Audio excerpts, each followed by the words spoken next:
vamos a pensar un poquito, vamos a echar la vista atrás. ¿Quién nos iba a decir hace tan solo 7 meses, verdad, que un virus podía llegar a paralizar literalmente el mundo entero? Todo el planeta ha sufrido una crisis sanitaria sin precedentes, una crisis sanitaria que además andamos inmersos en ella. ¿Por qué? Porque todavía no ha llegado la vacuna, la ansiada vacuna. Esa vacuna que nos protegerá a todos y además neutralizará, esperemos, esta amenaza. Esta crisis sanitaria ha provocado consecuencias devastadoras en gran parte de la población mundial y también ha provocado una grave inestabilidad económica en todo el mundo. Y a un nivel total, es cierto. Una crisis ha llevado a la otra y no hay ninguna duda de que una crisis no se resolverá sin la otra.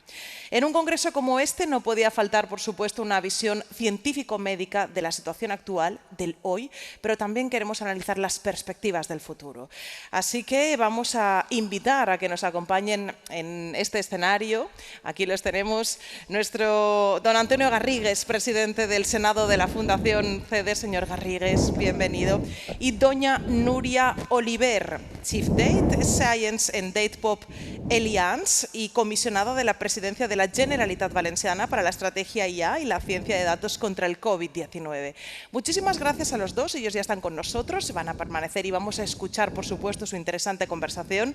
Pero antes, les invito a escuchar las opiniones y la reflexión de don Josep Baselga. Él es vicepresidente ejecutivo y presidente de Oncología I+D AstraZeneca. Le escuchamos, señores.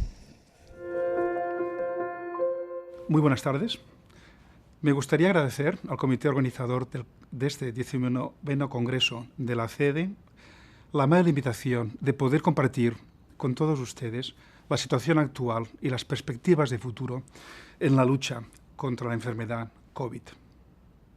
Soy consciente de que algunos de ustedes han sufrido la enfermedad o han perdido a familiares, a amigos y a seres queridos.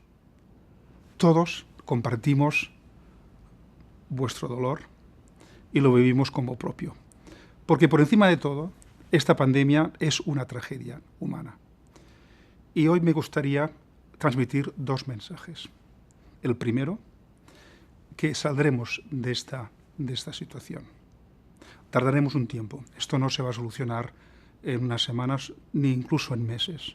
Posiblemente tendremos un otoño y un invierno durísimo.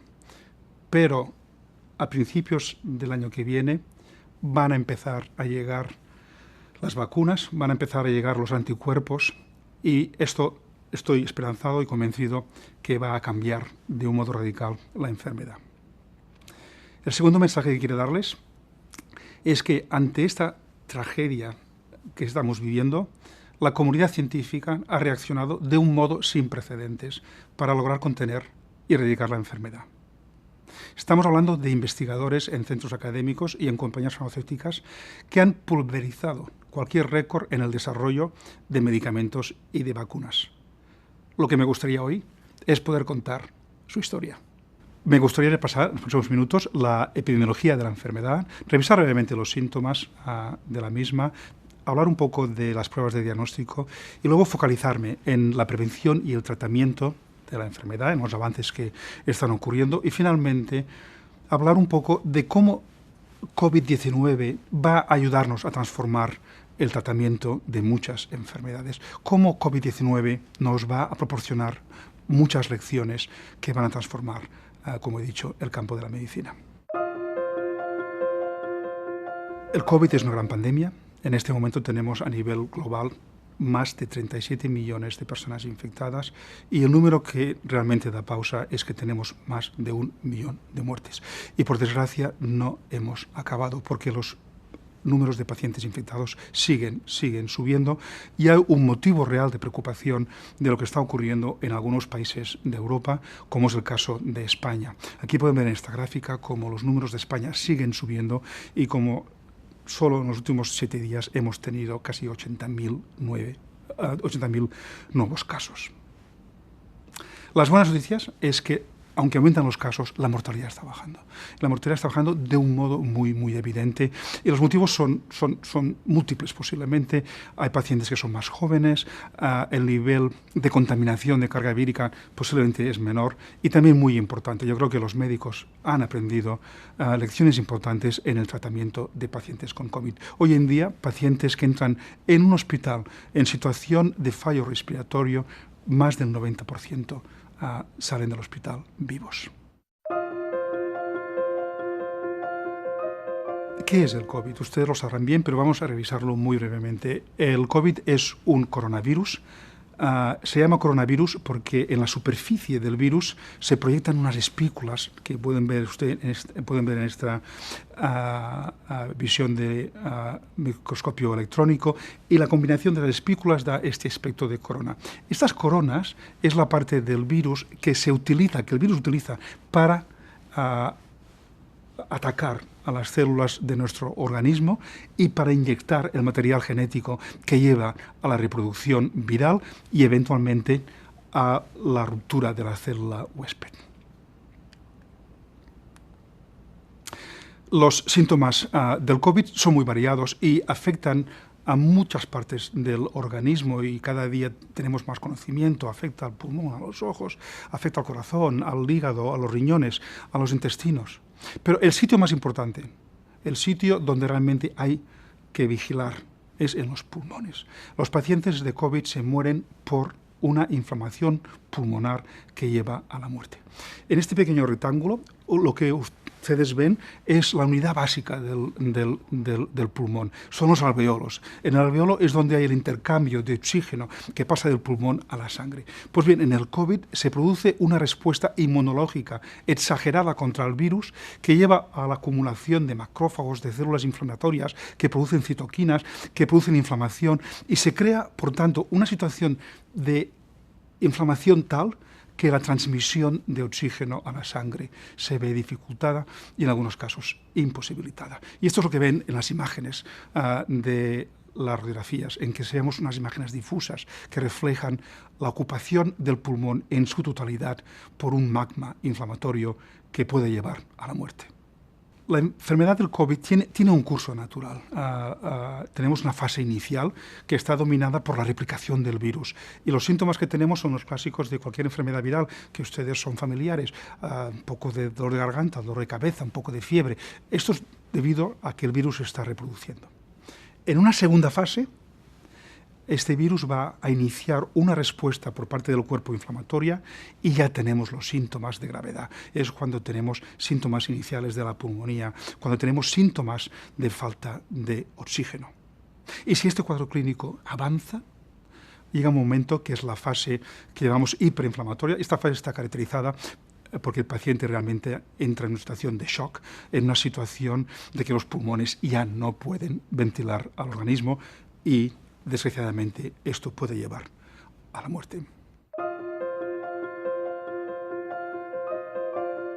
Lo más importante, por supuesto, cuando hablamos de COVID, es intentar prevenir la enfermedad. Y hay muchas estrategias para conseguirlo. Unos la distancia social, otros son las máscaras, otros evitar conglomeraciones en sitios cerrados. Pero igualmente importante es tener pruebas diagnósticas. Y la gente pregunta ¿con qué frecuencia hay que hacer pruebas diagnósticas en un mundo ideal? En un mundo ideal se debería poder hacer pruebas de COVID por lo menos una vez por semana. Y en aquellos casos en que hay síntomas de enfermedad viral, por ejemplo, se debería hacer cada día. Y tendríamos que tener para cada caso un mínimo de 2 test negativos antes de que los pacientes pudiesen librarse de su aislamiento. Las pruebas del COVID, aquí en la derecha está marcada la cronología, pueden ser positivas hasta una semana antes de que la enfermedad tenga síntomas, luego empiezan ya a negativizarse y lo que vemos posteriormente es un aumento de los anticuerpos. Son los signos de que tenemos inmunidad contra la enfermedad. Entiendo que el concepto no es fácil. Déjenme que intente simplificarlo al máximo. 2 tipos de pruebas. Una, que responde a la pregunta, ¿estoy infectado? ¿Sí o no? Estas son las pruebas de PCR. Y una segunda pregunta, ¿estoy inmune o no a la enfermedad? Y esto es el mirar los niveles de anticuerpos en sangre. Y finalmente, una prueba que es mucho más reciente, que es la prueba de mirar la carga antigénica. Y esta prueba tiene la gran ventaja que se puede hacer el diagnóstico en 15 minutos. O sea, imagínense esto en las escuelas o en los hospitales, en 15 minutos podemos tener evidencia de que la persona no tiene la enfermedad.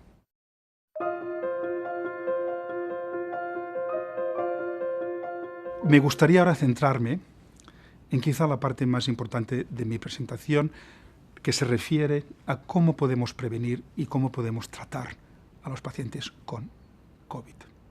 Es quizá la tarea más importante que tenemos delante nuestro. Lo que ustedes aquí pueden observar es la evolución de la enfermedad, desde que el virus entra hasta que empieza a replicarse, hasta que finalmente lleva a una situación de fallo multiorgánico, y a cada nivel de la enfermedad tenemos tratamientos distintos. Para prevenir, las vacunas. Para prevenir, una vez el virus ha entrado, la diseminación, los anticuerpos y los antivíricos. Y cuando hay una respuesta inflamatoria importante, tenemos los medicamentos antiinflamatorios.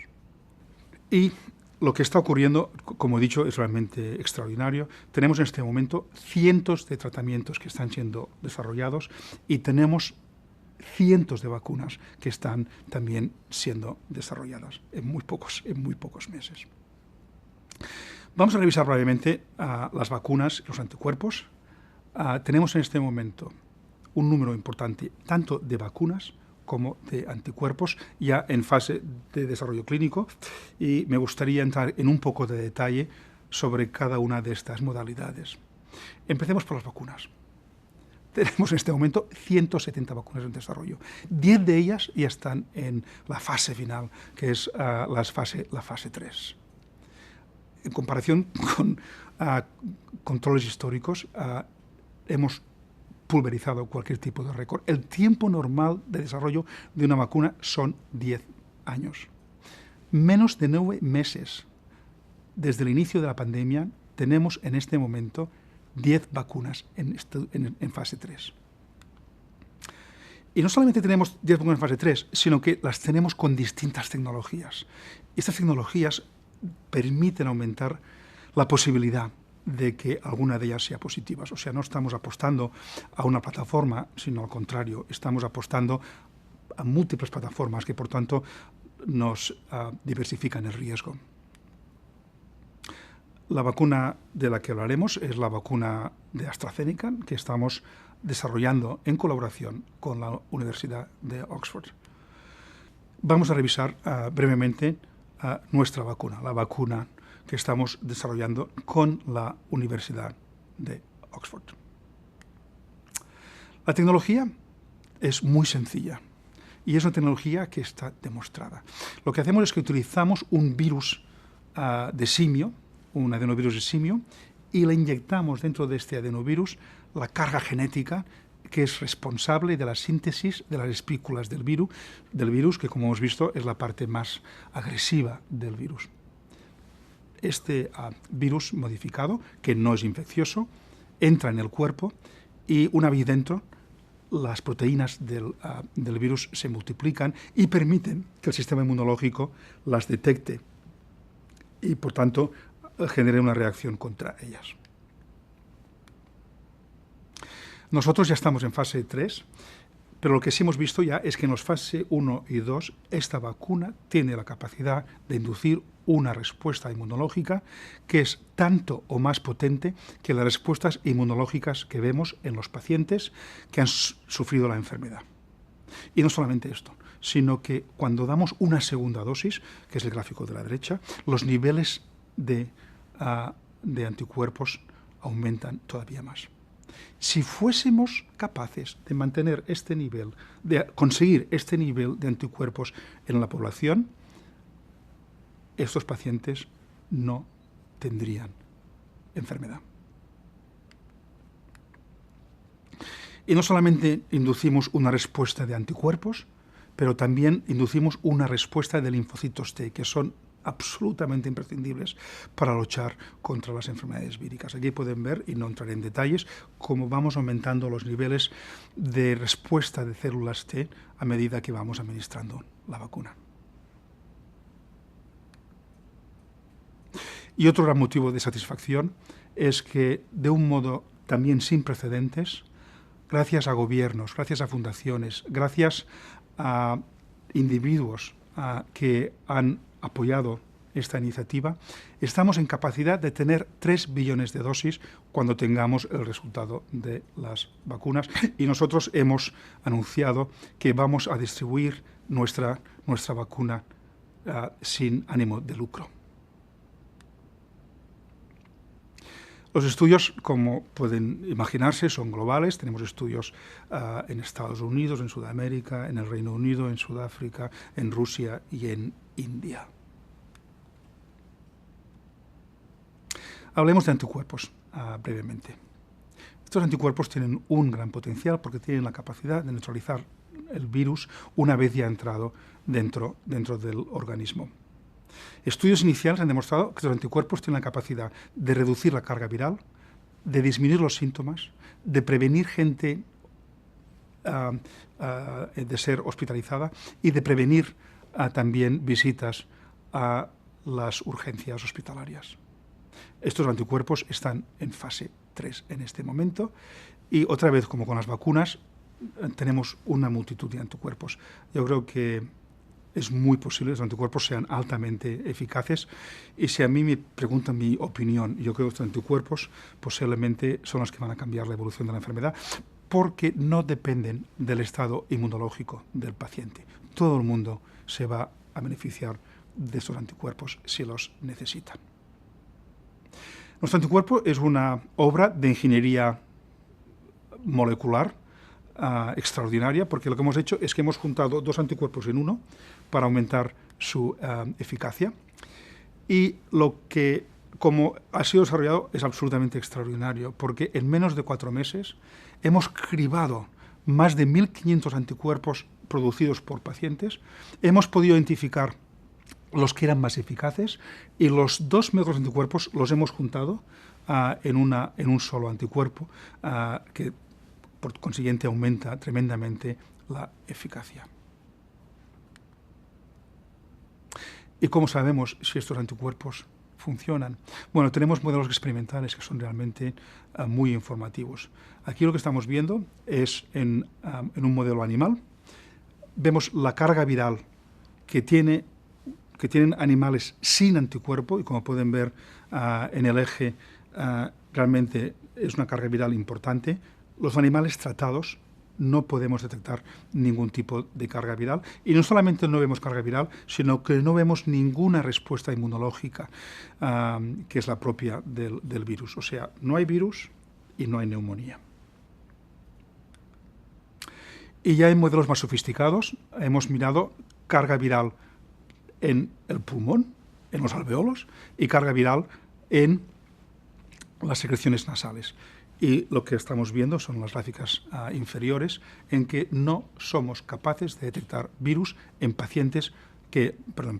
en modelos animales que hemos administrado el anticuerpo. Finalmente, permítanme acabar con una reflexión sobre las lecciones de COVID y cómo estas lecciones y aprendizajes van a acelerar y mejorar la atención de pacientes de un modo global. Para empezar, hemos aprendido, hemos demostrado que podemos disminuir el tiempo de desarrollo de estudios clínicos de un modo muy evidente. Hemos pasado de 7 meses, que era el estándar de la industria, a 1 mes. Es absolutamente increíble. ¿Y esto por qué? Porque teníamos una misión, porque hemos decidido eliminar burocracia, porque hemos decidido dar poder a los equipos. Los equipos los hemos puesto en el sitio de toma de decisiones, y finalmente porque hemos incorporado soluciones digitales que nos permiten acelerar los procesos de un modo muy, muy evidente. Lección 1. Y como ejemplo de esta lección, un estudio que estamos realizando. Aquí lo que ustedes ven es desde el momento cronológico en que el investigador principal me llamó y me dijo, tengo una idea, medianos de marzo, hasta el momento en que el estudio se ha terminado. En menos de 6 meses diseñamos, escribimos, enviamos a las autoridades sanitarias, conseguimos aprobación, abrimos los centros para tratamiento, entramos todos los pacientes y fuimos capaces de analizar todos los datos. Esto es extraordinario. Y hay una serie de lecciones que están aquí mencionadas que yo creo que van a cambiar la manera en que hacemos estos estudios clínicos. La segunda lección, y para mí absolutamente imprescindible, es que todos éramos conscientes de que las innovaciones digitales iban a cambiar la atención médica, pero COVID nos ha abierto los ojos y la revolución digital está aquí. Para empezar, los pacientes no deberían y no quieren ir a hospitales. Estoy de acuerdo con esto. Y lo que hemos hecho es implementar medidas para que esto no ocurra. Podemos, y estamos ya haciendo visitas a domicilio utilizando telemedicina. Tenemos la capacidad de monitorizar de un modo remoto a estos pacientes. Tenemos la capacidad de que ellos nos informen de los síntomas e incluso tenemos la capacidad de enviar los medicamentos a casa. Luego, si vamos a la parte central de la diapositiva, estamos desarrollando tratamientos digitales que acompañan a los tratamientos farmacológicos, que permiten monitorizar también al paciente de un modo mejor, permiten cambiar tratamientos en función de los hallazgos que tenemos y de lo que estamos recibiendo en tiempo real. Y finalmente, esto nos permite reimaginar lo que es la atención médica del futuro. Vamos a diagnosticar antes, vamos a tratar mejor y vamos a abaratar costes. Y ustedes están familiarizados, por supuesto, con el concepto de la cuarta revolución industrial que ha sido propuesta por Klaus Schwab y muchos de ustedes que han estado en Davos. Pues bien, yo creo que estamos en un momento en que estamos a las puertas también de la cuarta revolución en lo que se refiere a asistencia sanitaria. Todo empezó hace siglos con el concepto de que el médico iba al domicilio. Mi abuelo era un médico de pueblo. Iba al domicilio, para todo, para partos, facturas, para lo que ustedes quieran. La medicina avanzó muchísimo cuando pudimos empezar a proporcionar asistencia de calidad en centros hospitalarios, el nacimiento de la radiología, de las pruebas diagnósticas, laboratorios, la posibilidad de dar tratamientos intravenosos con antibióticos. Esto cambió y mejoró en lo que fue la tercera revolución industrial, cuando pudimos ofrecer tratamiento especializado. Yo mismo trabajé durante muchos años en hospitales que lo único que hacían era tratar a pacientes con cáncer. Y finalmente entramos en la cuarta revolución, que es la vuelta al principio. El paciente vuelve a estar en su casa. El tratamiento y el manejo médico de cualquier paciente se realiza en el entorno donde el paciente vive y donde el paciente realiza sus actividades. Esto es una revolución porque además se hace con mayor calidad. Es el momento de ofrecer soluciones que son centradas en pacientes, soluciones remotas, soluciones que permiten el controlar la situación de salud a tiempo real. Es lo que nos va a dar la tecnología digital, la inteligencia artificial y la capacidad de tener algoritmos que nos den predicciones muy precisas. Y lo que quiero proponer es que la cuarta revolución ya está pasando. En el caso del cáncer, estamos diagnosticando pacientes de manera muy precoz. Y hay tecnologías como las biopsias líquidas que nos van a permitir que pacientes sean diagnosticados antes de que tengamos síntomas o de que tengamos evidencia de cáncer por escáneres. Y esto nos va a llevar a un número de curaciones mucho más alta. Vamos a poder tener la capacidad de hacer tratamientos individualizados. No hay dos cánceres iguales, no hay dos pacientes iguales y no hay ningún motivo porque tengamos que tener dos tratamientos iguales para nadie. vamos a llegar a esta fase. Y finalmente, vamos a monitorizar los pacientes de un modo continuado. Sabremos día a día lo que está pasando con la enfermedad. Sabremos si la enfermedad da síntomas que son preocupantes o síntomas esperanzadores. Podemos ver si hay que escalar el tratamiento o hay que parar. Este concepto de monitorización continua de la salud y de la enfermedad va también a cambiar radicalmente la esperanza de vida. Por tanto, me gustaría acabar con un mensaje de esperanza. Y volviendo al COVID, vamos a solucionar la enfermedad en un plazo relativamente breve. No quiero ser optimista de un modo irreal. Creo que esto va a empeorar. Tendremos un otoño y tendremos un invierno muy duros para todos. Pero tengo la esperanza que cuando empiece el año nuevo, estos anticuerpos y estas vacunas van a empezar a estar disponibles y van a cambiar esta enfermedad de un modo muy radical. Muchísimas gracias.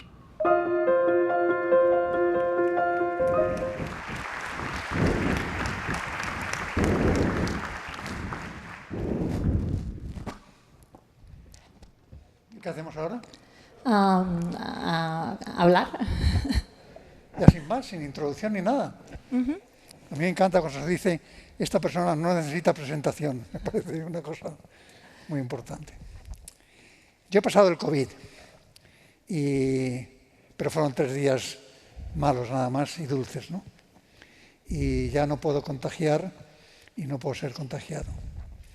Pero una pregunta que me gustaría hacer al Josep Baselgas, que por cierto sabe tanto del cáncer porque nació en el signo astrológico de Cáncer y eso ayuda mucho a entender las cosas. Una cosa que me gustaría preguntarle es la capacidad de reinfección. Yo cuando tuve el COVID, cuando pasé el COVID, me dijeron, hombre, la suerte que tienes es que ya no te pueden volver a infectar. Pero ahora me dicen que no, que podría volver a infectarme. ¿Alguien de ustedes sabe si eso es así o el señor Baselgas está disponible para contestar? No está disponible para contestar. Hay evidencia anecdótica de algunos casos donde sí se reporta una reinfección, pero es evidencia anecdótica ahora mismo, igual que sucede con otras enfermedades donde puede haber reinfecciones, ¿no? Para la inmensa mayoría, en principio, no hay evidencia de que haya una reinfección. Lo que todavía no hay suficientes datos es para saber cuánto dura la inmunidad adquirida, ¿no? Solamente se sabe en base a otros virus y cuánto dura la inmunidad que adquirimos contra otros virus, pero como no hay todavía suficiente gente que haya tenido el coronavirus durante suficiente tiempo, pues no sabemos cuánto durará esa inmunidad, pero se anticipa que sea un periodo bastante largo. Pues te agradezco esa visión tan Así que positiva del puedes tema. quitar la mascarilla si quieres. ¿A que me la puedo quitar? Yo creo que sí. Me alegra tener la oportunidad de hablar con Nuria Oliver, que sabe mucho de inteligencia artificial, que se ha mencionado aquí, y con ella tuve la oportunidad de debatir hace poco tiempo lo que se llama la singularidad, que es ese momento en el que la inteligencia artificial supera a la humana. Lo digo para su tranquilidad, es decir, llegará un momento en que la inteligencia artificial superará a la humana y ya nosotros no tendremos que hacer nada ni pensar. Habrá una inteligencia artificial que piense por nosotros, ¿no? No es así, pero está claro que la inteligencia artificial en temas como el coronavirus va a cumplir un papel muy significativo y muy bueno. Yo creo que frente a este tipo de fenómenos, y yo creo que en eso nos ha dado una lección el doctor Baselgas, lo primero que hay que mantener es una actitud positiva, ¿no? En el sentido de que no podemos estar todo el día hablando de los peligros del COVID, de cómo nos afecta el COVID. Tenemos que darle la cara y ponerle una cara mucho más positiva y mucho más amable, ¿no? Y lo segundo que tenemos que pensar, que nadie habla de eso, es que lo maldito de esta puñetero virus es la cantidad de afecto humano que estamos perdiendo. Había un psiquiatra que decía que muchas veces una palmada afectuosa a un amigo para que se tranquilice vale más que todas las medicinas del mundo. Y es verdad que el afecto humano cambia muchas cosas. Y unas cosas que ya no podemos hacer ahora es, no podemos tocarnos, no podemos abrazarnos, no podemos nada, absolutamente nada. Y yo creo que eso es muy malo. Y que en eso necesitaríamos que psicólogos y psiquiatras nos informaran. Porque si esto va a tener la duración que tenga, unos hablan de meses, otros hablan de un año, no podemos dejar de valorar las implicaciones morales que tiene. La pérdida de afectos. Es que no se puede abrazar, no se puede tocar. Estamos con el bracito así permanentemente. Eso es un horror. Y a mí me gustaría que alguien nos informara sobre cómo afrontar ese tema, ¿no? Porque, hombre, lo primero que tenemos que pensar, la alegría que va a ser el día que desaparezca el virus, la capacidad que vamos a tener de abrazarnos y tal. Pero vamos a estar mucho tiempo sin ningún tipo de afecto moral ni afecto de ningún tipo. Luego, por lo tanto, a menos el afecto verbal es importante. Y me gustaría agradecerle a Baselgas que haya hecho ese comentario de que vamos a poder con él y que vamos a curarnos y todo ese tipo de temas, ¿no? Él mismo ha dicho que no quería ser irrealmente optimista, ¿no? Pero eso es importante. Pero el tema de los afectos me gustaría que es un tema que podríamos valorar. Nuria. Muy bien, bueno, es un placer estar aquí. Buenas tardes y un honor compartir el escenario con Antonio. A mí me ha encantado la presentación del doctor Baselga y aún más me ha gustado porque ha mencionado la inteligencia artificial muchas veces, que es mi área de expertise y que no me lo esperaba a priori, ¿no? de su charla, pero que yo creo que ilustra muy bien y refleja muy bien el grandísimo impacto que está teniendo la inteligencia artificial en la medicina y en la salud.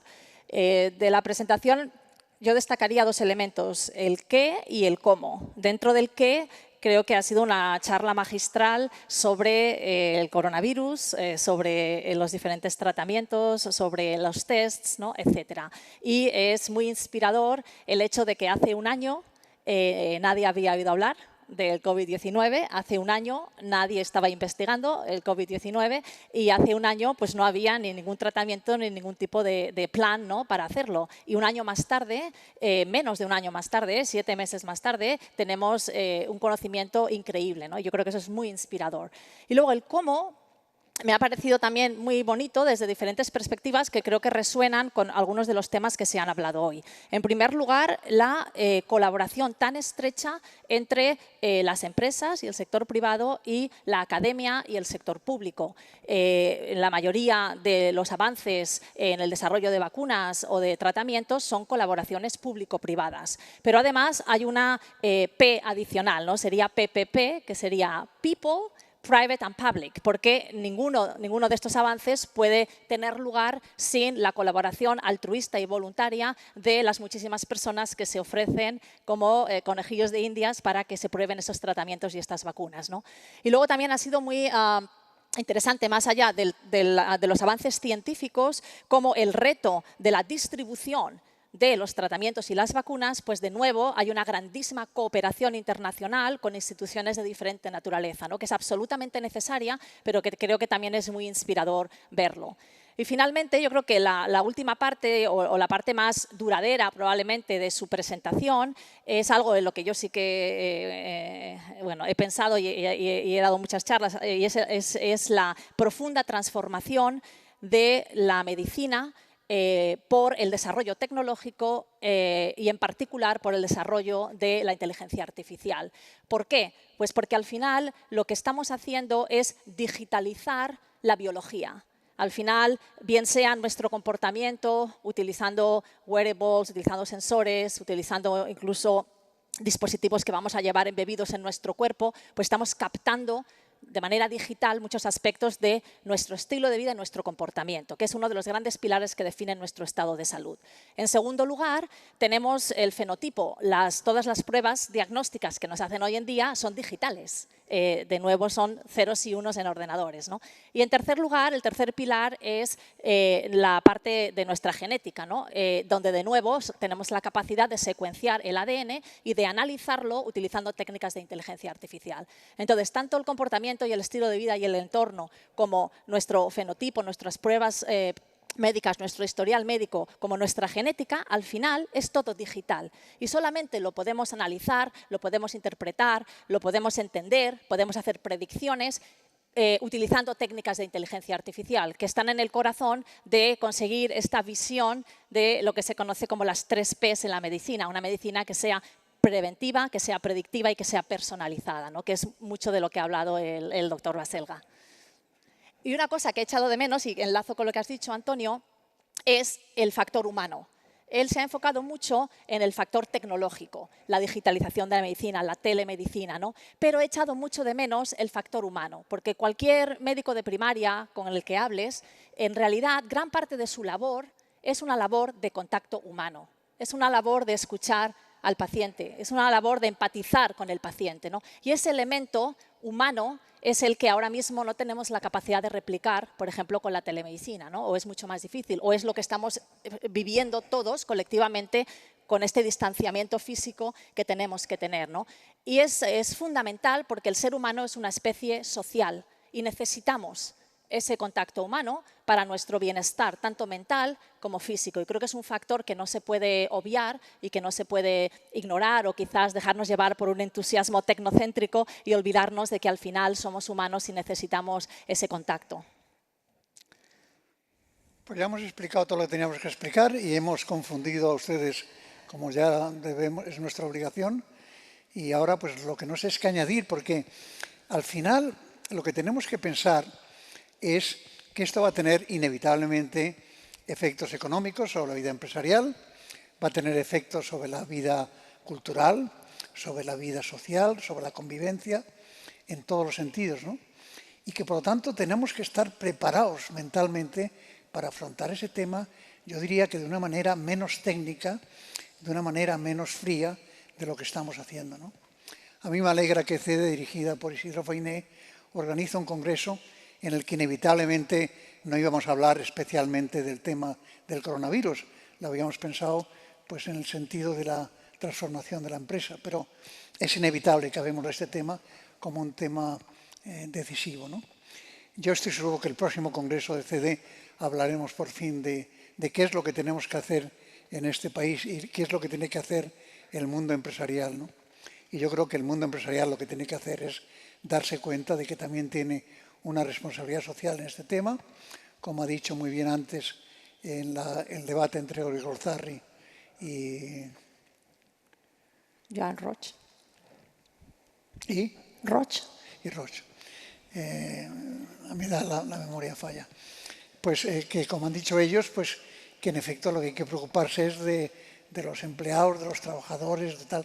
Es decir, tenemos que darle importancia al aspecto humano, ¿no? Y tenemos que darle importancia al tema. Y sobre todo lo que no podemos hacer es tolerar que el miedo nos domine. Hay que empezar a atacar el concepto del miedo de una manera definitiva. Pues yo enlazo y concluyo con una cita muy bonita de Marie Curie que me gusta mucho y que dice: tememos aquello que no conocemos. Es momento de conocer más para así temer menos. Pues terminar con una cita es una cosa muy bonita. Faltan 34 segundos, ahora 33, ahora 32.